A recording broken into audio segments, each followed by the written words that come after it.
Excited na sina Pia Guanyo at ang asawa niya si Steve Mago sa pagdating ng kanilang first baby. Dinaluhan ng ilan nilang malalapit na kaibigan at ang intimate baby shower na idinaos nitong weekend. Ang Star Bites sa Tinilasan Canlas.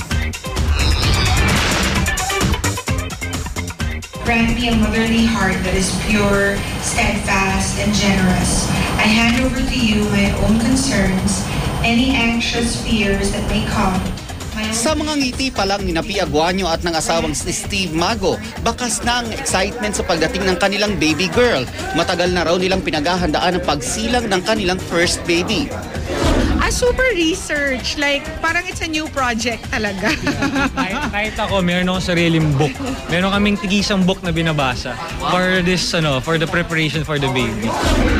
Sa idinaos na intimate baby shower nung Sabado, dumating ang ilang malalapit na kamag-anak at kaibigan ng mag-asawa, tulad ni Isabel Daza na kasama ang kanyang non-showbiz boyfriend at isa sa mga big boss ng Itbulaga na si Malucho Wapagar. At ang gabi-gabing kasama ni Pia sa 24 oras na si Mike Enriquez kasama ang kanyang kabiyak na si Elizabeth.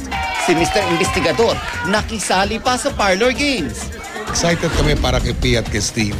Siyempre, excited na rin kaming makita at makanlong si Scarlett. So let's go! Scarlett, welcome! Congratulations, Steve and Pia.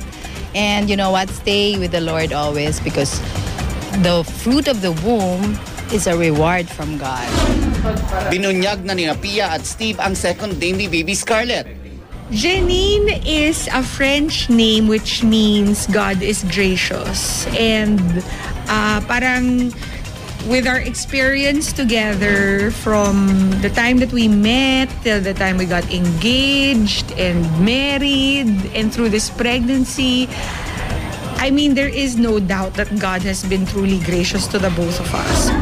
Magbabawas na raw ng trabaho si Pia para paghandaan ang panganganak niya sa second week of August.